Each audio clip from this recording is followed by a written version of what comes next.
Welcome to the Table Podcast series with Bridget Johnson.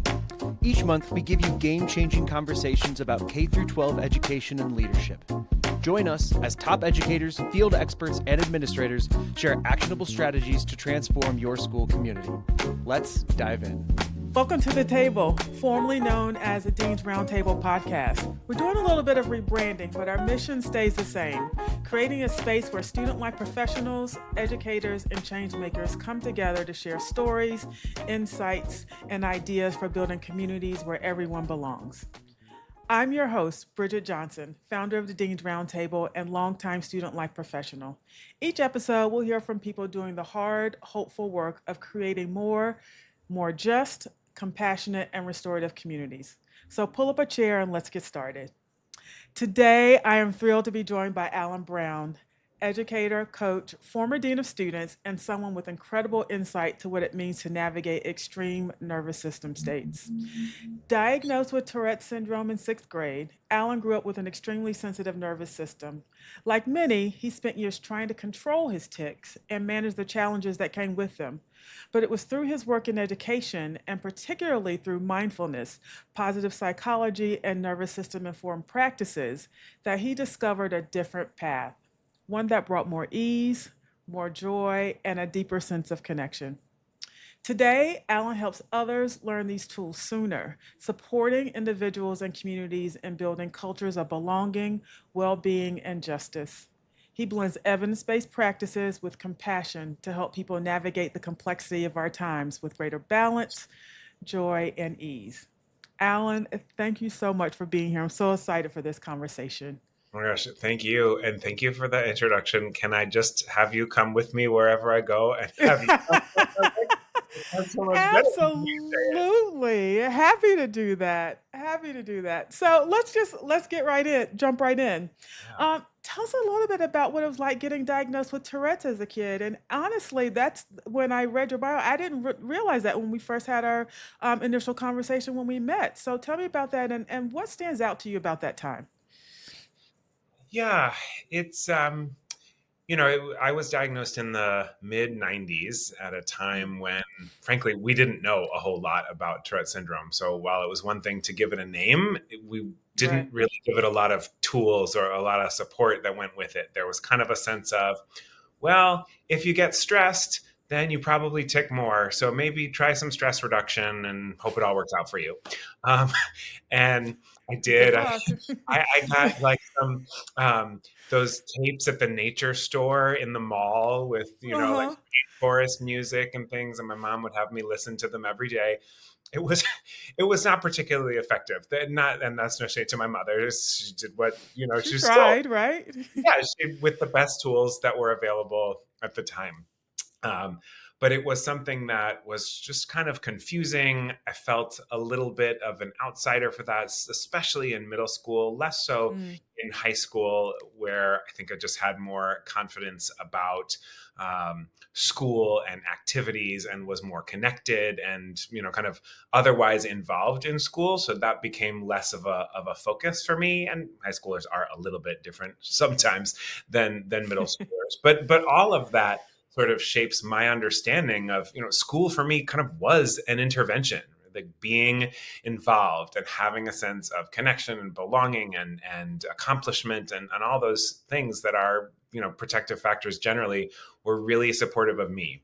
What I didn't get at that time was an understanding of my body. I was living in a nervous system that, for all intents and purposes, you kind of mentioned, is extremely sensitive, right? Like the world around me, all the stimuli, whether it's stress, and it's not actually just stress, like the negative kind of excitement in the nervous system. It's also the positive kind of being really excited. Really excited. Yeah, like whenever the volume is turned up in the nervous system, for me, that shows up as tics. And Gotcha. I had no idea what that meant. And really the only thing I could do, and this is common, especially for folks in kind of my cohort, was to ignore my body. Like, hope it goes away. The more I think about it, the worse it gets, or the bigger the tics and the more pronounced that experience is. So yeah, I kind of became more and more disembodied as a human being. It Mm. wasn't actually until I showed up as a dean, as a school administrator, that really came to bite me, and sort of I had to have a reckoning with that. But yeah, Yeah. it's an experience certainly that informs everything I do now, not just my work with people with tics, but sort of my larger work in education and the nervous system more broadly. Absolutely. So you said, well, it sounds like you spent years trying to not acknowledge your body because you weren't sure how to control it. So, how did you figure out how to control your body, and what did that look like? Yeah. It's funny because I know I will sometimes use the word controller, or that at one point that was what I was seeking. I think what I Okay. eventually realized is actually controlling our body is very hard to do. Um, Mm. Nobody really has that ability. When I just do basic stress or overwhelm or other kind of mental health conversations and talk about the threat response in the nervous system and all the things that physiologically happen to us when we're angry, upset, nervous, you name it, the first natural question is, okay, so what do I do about this? How do I make this go away? How do I Go make it? away. Yeah, which would be awesome. But there isn't an off switch for that stuff, which isn't, Hmm. it's not necessarily a problem. Like those responses, all the things that the nervous system are doing are wholesome, they're protective. It's a nervous system that was built to try to keep us safe. And so it has all sorts of unconscious ways of responding to our environment if it perceives danger, if it perceives threat, if it perceives a problem. Sometimes that's a misperception. And so, they may feel maladaptive or unhelpful. But I think step one is actually making peace with the fact that, oh, my body isn't trying to get me. It's not out for me. It's trying to do its best to do what it knows how to do, which is keep me safe Right. and move away from threats, move away from discomfort. That might sound backwards with tics, but even tics, the shortest version is tics are really an expression of the nervous system of trying. There's a discomfort that's underneath it. It's called the premonitory urge. There's some kind of Okay. sense of something being wrong, and I kind of describe tics as like trying to scratch a certain itch in the nervous system. Mm. So it's Okay. the nervous system again. It's trying to find comfort. It's trying to find a way of being okay. So yeah, like not trying to stop a thing. It's like standing in the middle of a waterfall and pretending that with a little Hmm. cup you could just make the water flow. That's not going to go anywhere. Right? We have to kind of go where water flows and sort of go with that rather than against it. So accepting and soothing or working to figure out ways of finding comfort, finding what will help your body. Those are great things to do. But I think more than that, it's even just accepting this is happening. I live in a nervous system that Yeah. has these responses. And not just for me, tics, but for anyone, I live in a nervous Right. system that is not always regulated. And that's okay. It's not a problem. It's doing exactly what it's supposed to do. So, did you figure this out before you stepped in a role as dean of students, or while you were in the role? Like, tell me about that piece.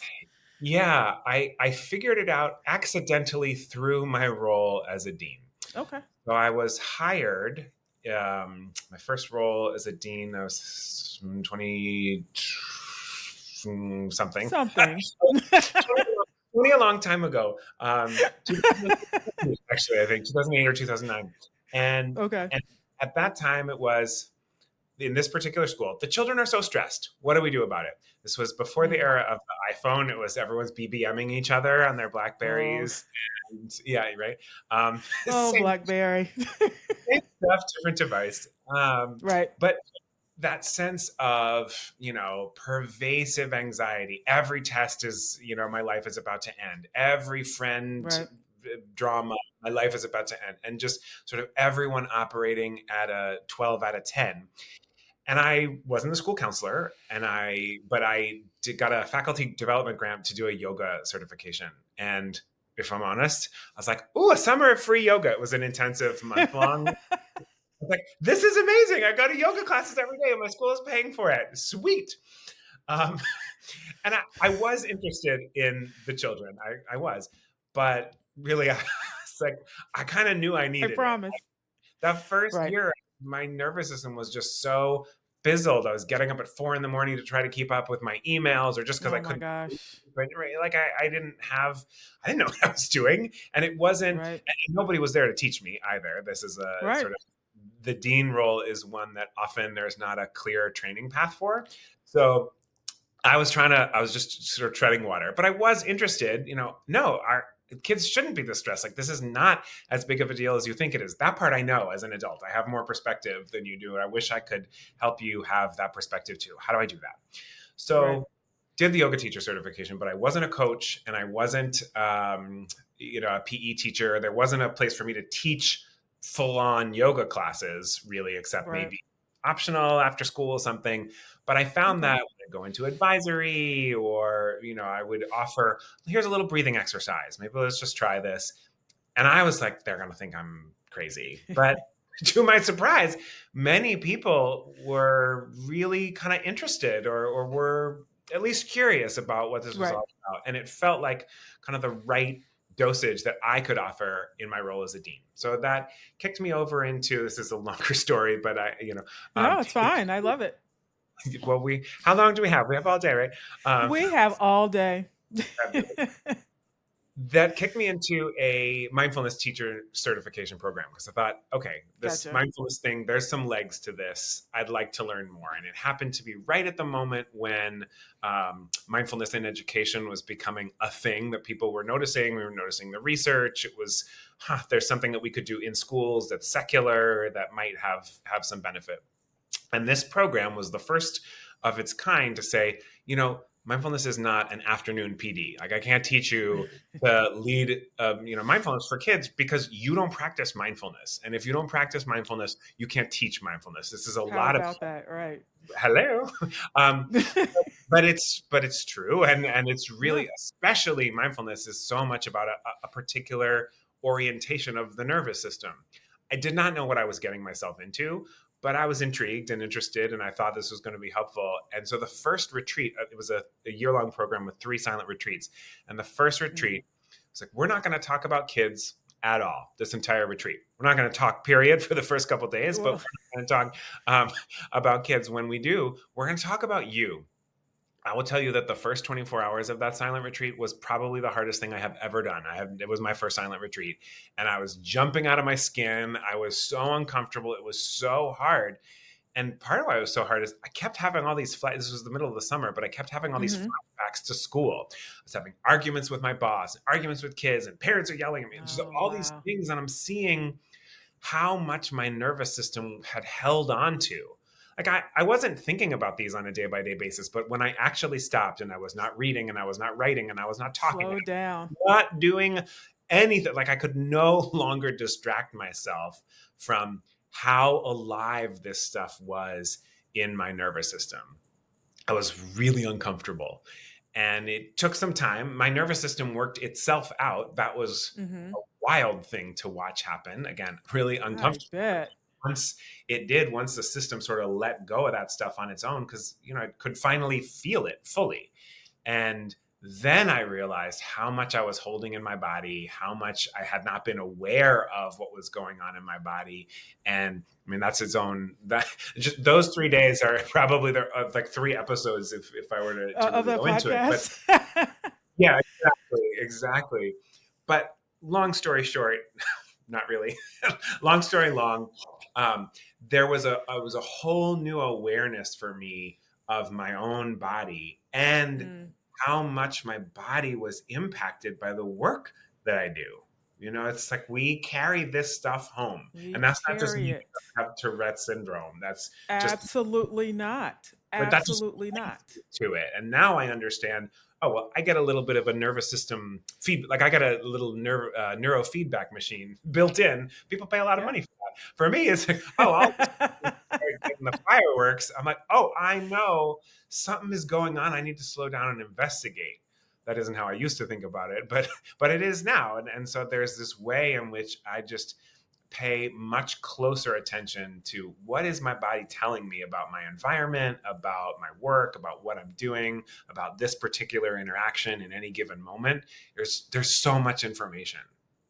There is so much information. Alan, I love what you talked about in terms of holding things in your body. That is something I talk to deans about Right. specifically because, because we do this work in such silos and we're the only ones on our campus doing this job, we hold so much in and we don't debrief about what's going on. We don't talk about how whatever situation you just dealing with, how you are feeling inside about it, or how you're feeling afterwards, or even before. Like we don't have those conversations enough, and so I am so happy that you brought that up organically because, for not for nothing else, deans need to get together just so that they can have these types of conversations, so that they can kind of not dump or unload, but just kind of relate in a way that you might not necessarily be able to do on your campuses just because Yeah, of the nature of your job. And it's so so true. thank you for sharing that. You're welcome. It's funny because I think that's so true, and I definitely experienced that. Although I worked in a team of grade level deans, so I had other deans. I think sometimes, as you say, when we get together, it's like I had this and I had this, and we are maybe talking in ways that don't discharge what's happening. It just sort of keeps it Right. alive or keeps it spinning. Keeps it So, alive. Put yeast in it is what I like to yeah, call right. it. Right. And so, part of the other, practices, ways that we can be helpful to one another is to actually help those events be over, maybe give them a punctuation mark, or we're going to set 5 minutes to talk about this and then it's done. Or what do I need to help lay this thing to rest? Maybe that's some Right. alone time with me but what are my practices that help these things not stay alive forever and just keep Absolutely. reverberating? I also, Because something I started to do. Oh, sorry, go ahead. no, go ahead. I was going to say they're going to ooze out somewhere at some point. So Right. Right. Something that I figured out, it took me a very long time to figure out, but actually, it wasn't until I started working on a multiple campus school uh-huh. that I had to go from one campus to the other. I started having to put travel time in my calendar. And Mm. that started to be one of my favorite times. Oh, I have to walk over to the other building. I have to walk 4 blocks. Nobody can talk to me. I'm not Nope. answering emails. And I just get a moment where nothing else is happening. And I walked into those meetings, the meetings that were at the other campus, so much more prepared for those meetings. So I started putting travel time in my calendar, especially for For you. difficult things. But like, what, in schools, we just go from thing to thing to thing to thing to thing as the adults, not the kids. We've Yep. spent hundreds of thousands of dollars probably on the best research about how much transition time do they need and what kind of warm up do they need. Like, we talk so intentionally about how kids time and downtime and thinking time and focus time and play time and rest. We spend so much time talking about that, and we do not follow that as the adults in the room. Absolutely not. You're correct. So that was another, piece that I wish I had discovered earlier. But part of the cascade of, once you discover your body, you have to treat it right. Like you have to treat it right. And so there's no more excuse, right? After you've realized kind of what you need. Well, And there's I was up it's a to you lot of to excuses. I use several of them, but it is fair enough. helpful. And once you know that it's helpful, it helps you maybe cut through some of the excuses some of the time. Right. And then you're also modeling behavior for students because Right. they watch us too, right? And so they also see us going from thing to thing to thing and not saying, I need a moment. I'm going to take a moment. I'm going to take a walk. Do you want to walk with me? I think Thank you. some of those things can be super helpful to the students, but also your colleagues as well, because they see you kind of being able to kind of even yourself out or take the temperature down or not feel like you're so flustered or stressed all the time. It really helps. It really does. What does it feel like to be in your presence? And that doesn't Ooh, I like that. mean to No, I know like that. every minute of every day I have to all of a sudden become saintly or a Buddha or something unrealistic. Kids who walk into my office know Mr. Brown's really busy right now, or Mr. Brown's pissed, or whatever the thing Right. is. Those happen. That's being human. But generally speaking, am I a presence that is open to other people? When you walk into my office, does it feel like, I could actually talk to him? Before I open my mouth, the answer to that question. Yeah, So you feel it when you walk in. Mhm. It's creating that climate, and you can't create that space if you're always frenetic and running around and not taking that moment or not being mindful. So, Right. extremely sensitive nervous systems. Can you talk about that a little bit and what that means to, especially the people who've never even kind of thought about that before? Sure. Well, I mean, one way I think about it, you live in New York City, right? I do. I do not live in New York City anymore, but I work with a lot of schools in New York City. And I will tell you that the second I step out of the train station and onto the streets of New York, there is a barrage of sights and sounds and smells and all the All the smells. yep, all of it. And this isn't a dig at New York City. It's a magical and wondrous place, but it's a lot. It's a It's a lot. very, very high amount of stimulus. And in any given moment, the nervous system is taking it all in. We may not be taking it all in consciously, but it's all going in. It's all going somewhere. And part of that question of how much are you cutting yourself off from or how much are you Mm. unaware of is kind of directly proportional to how much input there is. Schools are sort of the same thing, in all the years that I've taught in schools, especially teaching mindfulness in schools. I think Hmm. one of the things that adults who are trying to create a mindfulness program or want to do mindfulness with kids, they're like, oh, we got to make it really quiet and we've got to make it really this, we got to make it really that, so that the environment will be peaceful, and then we can be mindful. It's like, well, actually, it is the opposite. It is having an awareness of all of the different stimuli and becoming less reactive to them, because I'm able to take in and modulate my nervous system, where I'm able to just sort of process, be present to what's here, not have to, oh, there are noises. Yes, Yes. there's bells, there's people in the Yeah. hallway, whatever's happening, it's all, they're just sounds, right? Just Like, sounds. they're just sounds. So again, for me, it was one of those things where I shouldn't say that I have a more sensitive nervous system than other people. Maybe my nervous system, because I am more aware of all of these things now, because I have so much more sensory awareness now, I'm more likely to be aware of all the things that are happening around me and in my environment. But I think we all have sensitive nervous systems, and again, it comes down Fair. to, do we acknowledge, do we have the tools or the capacity to work with all those inputs, or do they overwhelm us regularly? And if they overwhelm us regularly, what are we doing to help our nervous system modulate or to recover or to, sometimes I use the phrase pre-charge instead of, if they're overwhelming and exhausting Oh, us, interesting. Uh-huh. pre-charging us rather than having to recharge. You get the burnout of the Friday and you're like, yeah. Yeah. So you actually, that's a great segue into my next question, because you've mentioned some tools and things that you use to kind of calm yourself, or pre-charge, or just kind of take the temperature down. But what's one practice that made a huge difference for you in handling just overwhelming and tricky situations? Yeah. I guess I would say, what's interesting, I'll preface my answer by saying this, your question was to me. And so I don't Yes. declare this as a universal, everyone should do this. Fair. I think for me, I have found that connecting to my breath is really helpful because it's really Okay. pleasant, generally speaking. I find that when I notice my breath, when I pay attention to my belly or my nostrils or something like that, it's nice. And that Mm. is a little bit of a respite to the nervous system because I can pay attention to something that's pleasant. That might be for some people, but it's not for everyone. It's Oh, actually sure. really annoying. Like, everyone, let's all take a deep breath right now. No, I'm not. No, I don't feel like it. I don't want to. I Or don't like breathing. yes, that's real. Like, people who are prone to panic attacks, that's like, no, my breath is shallow. Now I'm more anxious. Don't make me do that. Right.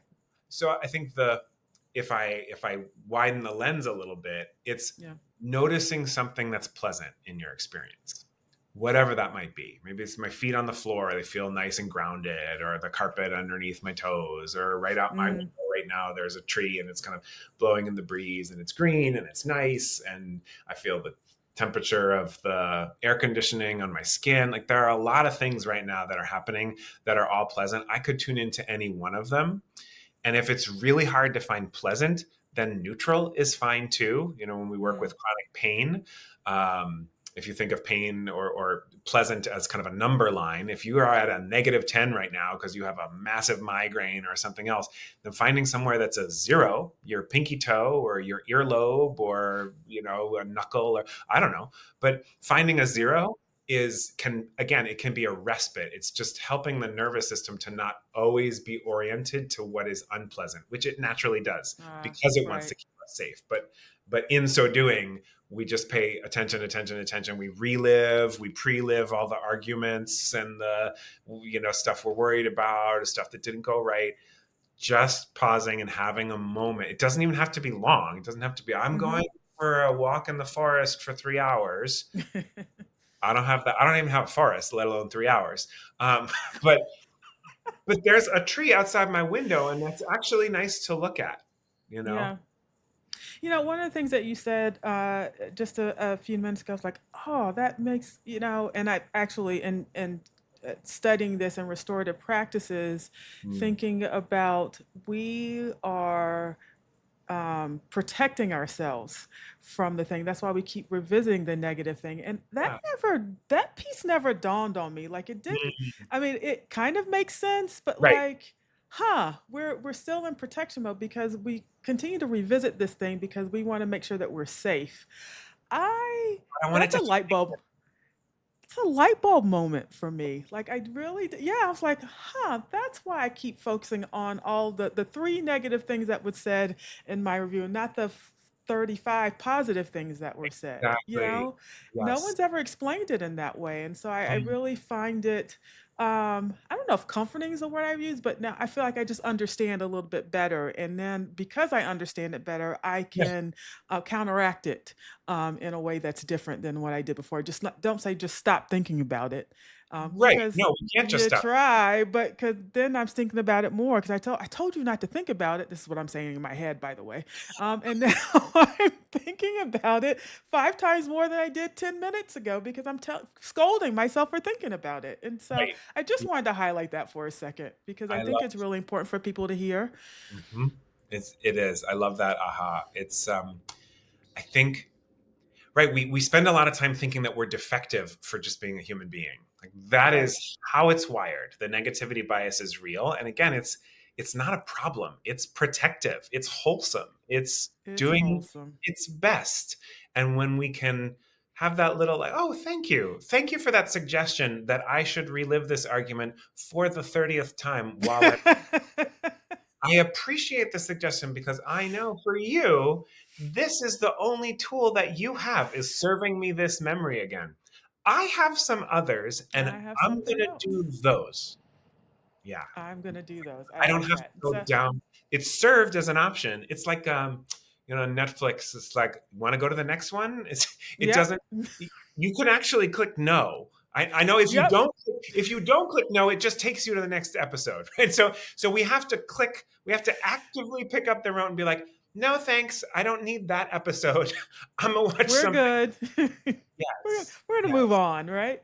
Right. I think I love that, and so I want to just kind of segue a little bit, not necessarily segue, but go down a little bit of a different path and talk about this nervous system work connecting to bigger justice and equity work. How do you Mm, see that? mm. I know it's a kind of a handful there, but Well, whether it is at the level of the individual or the collective, I think hmm the capacity to have space for discomfort, have some distress tolerance. That is the first thing and probably the biggest tool that I think is different okay, when people have really worked with mindfulness or other kind of self-regulation practices. And not that mindfulness is just, here's where I like the word self-regulation. Mindfulness often gets the rap of this is for you, this is an individual right, practice, but it isn't. It's a collective practice.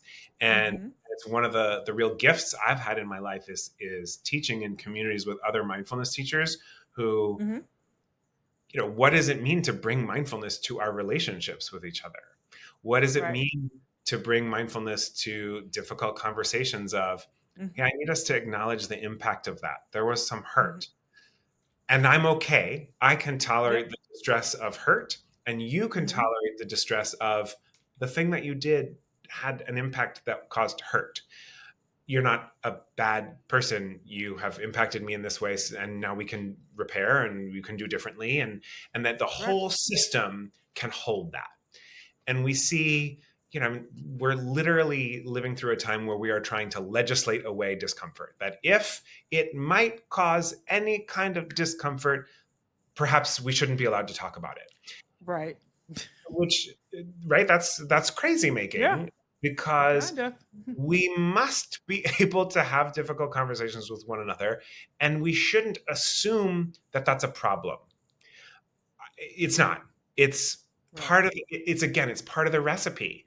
And the fact that we are able as human beings to articulate that, to move through that, to repair, to apologize, to do differently, to create, whether it's again at the level of policy, at the level of systems and structures, at the organization, or just individually, oops, ouch, I said that. I didn't even know that term wasn't the term I'm supposed to use. Now I Hmm. do. That's awesome. Now I'm not going to use it. Or you'll help me again. I'm so used to using it. I'm so sorry. I'm doing my best. Right? That we can be in community with one another and help us to do that. This is a tool that is, to me, invaluable in equity and justice work. That's awesome. And so I want to pause here just so I want to talk. I want you to talk a little bit about what you're currently doing. I mean, could be a yoga instructor. You're not a dean of students anymore. You could be doing all sorts of things. But what actually are you doing now with your work with schools and organizations? Yeah. Um, so the majority of my time is spent in schools, but lots of different people's schools, which is Okay, so much fun.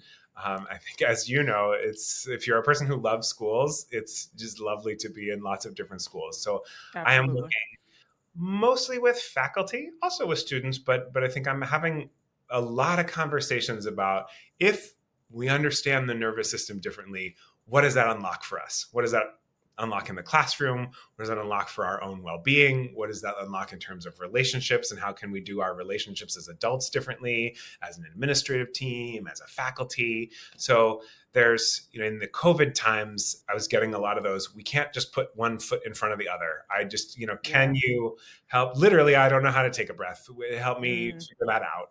And post COVID, it's a lot more relational. I don't know if you see this as well, but the sort of, yes, we absolutely. are overwhelmed. Because we are overwhelmed, we have a hard time, just, I'm already showing up to school at a 9 out of 10 because I read the news this morning, or because Right. I couldn't get my kid out the door, or I could just, it's just All hard, the things. right? Yep. So yeah, we're already at such a high level. We have such little bandwidth and capacity that we have a lot less patience and just sort of generosity in our interactions Hmm. with one another, and that those are really hard. So kind of, Yes. how do we help ourselves to feel more resourced? There's internal work of relationships, and there's the external work of relationships. And again, that can be, how do we talk to each other as faculty? That might be, how are we designing our advisory program? It's got a lot of different permutations to it, but that's the Hmm. broad work that I'm doing in schools. And then I also work with a couple of clinical trials doing Okay. mindfulness as a mental health intervention. So I consult with Johns Hopkins Medicine and some other places. So that's fun too. That's awesome. You mentioned advisory. I So let's did. talk about advisory for a little bit because that has seemed to be kind of a hot topic, especially amongst deans and student life professionals right now. And the idea that, making sure that your school mission in terms of advisory is understood by all, number one. Not all, meaning faculty and students. Like, why do we have advisory? What are our goals for advisory? What do we want people to get out of advisory? But related to that, just thinking about how we talk about advisory, or how what sort of importance we place on advisory in the interview process and with regards to training. Because we interview teachers and we talk about their specialties and all the things that they do in the classroom, but we don't ask them about their advisory or relationship building experience. We just assume that because they are a good teacher, that they're going to be great advisors. What say you about that? Yeah. I mean, there are so many transferable skills, but Yes. think they are hard to transfer sometimes, and that's real and understandable.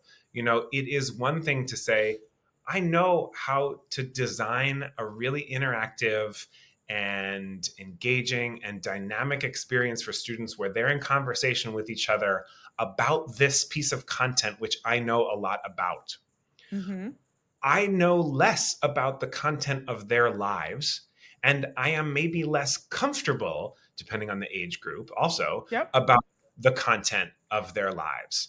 And, you know, Absolutely. there's sort of a bad rap of like, everyone should just know how to be an advisor. And what I want to say is, Yeah. they're actually different skills. They're many of the same skills. And it is true that you're very well prepared. If you're a good teacher who likes kids and you're interested in their lives and okay to just sort of be around them and ask the question, how are you? This is a very good start. But it is Yes. different to all of a sudden not have a book or a skill or as you know something that anchors why we're together and having to create that sense of why we're together. I mean, it's something that I love about advisory programs as a dean is having I have been fortunate that I was always in a school with grade deans. And so the Okay. grade dean kind of owns advisory, and you have your Okay. advisory team. And so there's kind of someone shaping that particular group. I know not all advisories are built that way, but Right. that's the context I have worked in. So I've loved being, you know, the person who sort of owns advisory because you can give people those activities, not the Yep. here's a binder of games to play. People Yeah. always do advisory trainings and they're like, we need a binder. And I'm like, cool. Binder, you're going to say, what am I supposed to do with it? And it's like the binder is not the Right. answer, but the sense of curiosity and the sense of the ability to be human to human Right. with other people and to lead or steer a conversation. I mean, I used to do just often what's going well. And that circle could take 20 minutes and we're done. Absolutely. Happy advisory, go, peace be with you. It's like there's enough there if we really have the confidence, but that also comes from building that confidence of having conversations about kids' lives and needing to Right. have some practice and support in that. Practice and support, and I think it starts with the adults. Like, how are you relating to the adults in your circle? Yes. Because if you have a hard time doing that, it's 9 times out of 10 that's going to translate to If also your how you. department meetings look like business, business, business, goodbye. If your division meetings look like business, business, business, this isn't an email. Did you read this email? Let's fill out this form. Goodbye. Yep. And then we probably aren't practicing, right? Just those human skills of what's it like to sit in a circle and talk about something Yeah. that I don't have Never to, happens. I'm not going to be quizzed on. It's yeah. Like, what is that like? The more we practice that as the adults, the more this is just kind of the culture of the place. Yeah. And culture is something that people are talking a lot about right now, and it's tricky. And so, if a school wants to create a culture of belonging and well-being, where do you think they should start? I mean, I think it is that faculty piece. I think for me, in my professional trajectory, it Uh huh. was the biggest light bulb moment was that retreat when all of a sudden I realized I had been in education for several years, and nobody suggested that this personal development was professional development. But when you change the person who stands in front of the room, or maybe isn't standing at the front of the room, but when you change one person in that room, Yeah. what happens in the room changes. I was a Absolutely. fundamentally different educator just by virtue of, sort of that inner work that I did. And Mm, when we create a culture where that is both a valued part and an important part and kind of a professional expectation of there's self-exploration, there's self-knowledge, there's curiosity, there's discomfort, there's all these, how am I a human who is showing up in a yes. room with other humans? that's what changes a culture. When we actually give ourselves all the permission to be human, and we don't, sort of have this, I'm a professional, the line stops here. Yes, we have Yeah. boundaries. Those are important. And there are things, Right. we don't want to be a total sponge and take it all on, nor do we want to let it all out as we're not a Right. bucket either. But we are a human being, and so are they. And it's such a gift to other people to be able to show up in a room not with anything else but just your humanity and the shared sense of humanity. Everything else you build on top of that, but that is the foundation. So creating a space where adults can really believe and practice and know that that is normal, okay, welcome, important. That's where I start. Yeah, and a lot of times that's not fostered because so many times, you have to be the leader and you have to be the dean of students and you have to show up. And we've got this kind of idea of what leadership looks like, and it's not human Mhm. for a Mhm. lot of times. Yeah. And when you are human, people are critical of your humanness. And so that causes you to button up a little bit more. And I love this idea of talking about what it means to be a leader and be a human being because we are both. We are. I was at a conference recently. I was doing a workshop on difficult conversations, and Hmm. it was with a group of admissions professionals. And one person in the room, the group started by celebrating him because he had just been appointed head of a new school. So in the fall, he's going to be Okay. incoming head of school.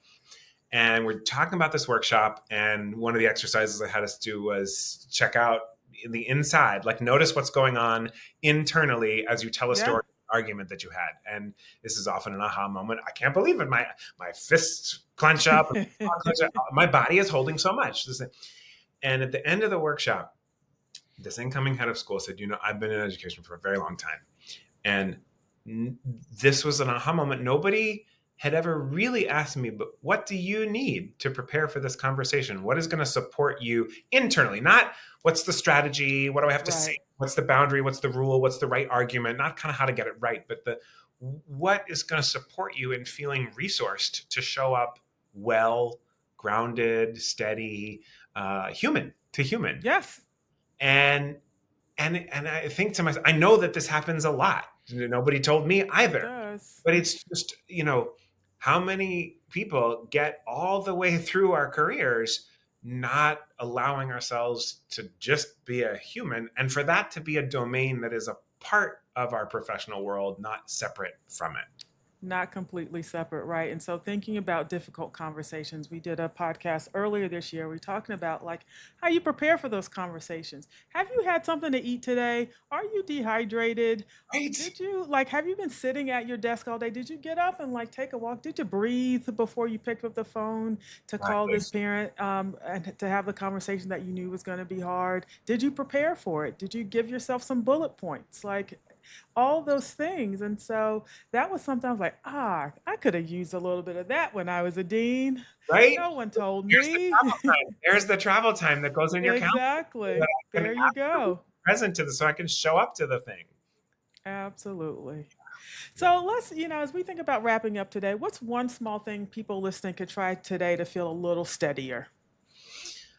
I would say right now, even as you're listening, you don't even have to wait till this is over. Scan your space, whether the sounds, sights, Hmm. maybe scan your body, something that feels nice right now. Just pay attention to something pleasant. If it's not physical, you could ask yourself, what's something that's going well right now or that has recently gone well? Who is someone that has supported you? Really paying attention to these small, not big moments, the Hmm. small moments that nourish us, and just repeating those small moments many times. Love that. And so, Alan, now I'm going to do this new segment. And I didn't tell you about this. Oh, So, guys. I'm excited about doing some lightning round questions with you. Are Cool. you interested? Okay, I'm ready. Or I All don't know. right. So, just a But I'll couple. do it anyway. So, what's your go-to song or artist when you need to reset your mood? Beyonce. Oh, okay. I love it. What's a comfort food that always hits the spot? Chocolate. Okay. I can identify. Are you an early bird or a night owl? Early bird. Nice. What's one Especially in the word summer. people, especially in the summer? Oh, I love it. I'm up with What's the sun. one word? You are up with the sun, like sunrise, you are up? Yep. Wow. The blackout Um, shades, they go up at 5 in the morning. So when the sun comes up, I wake up. wow. I am not up with the sun. I'm going to work on that. What's one word people who know you well would use to describe you? Oh, uh, I hope they would say kind. Okay. I like that. And lastly, what's one thing that always brings you joy, no matter what kind of day you're having? Mm, our golden retriever, Carl. Oh, yay. Yay He for gives Carl. he is trained to give hugs, and they're pretty awesome. Oh, no way. Yep. Oh, now I Yep. want to meet Carl in person. I know. I sent him away because we were recording. He's downstairs. No, U- Usually no. he's on the couch right here, but he'd find a squeaker toy that I had missed, and all of a sudden you'd have to edit that out. So next time. Next time. Fair enough. There will definitely be a next time. And so, Alan, people want to get in touch with you. How can they do that?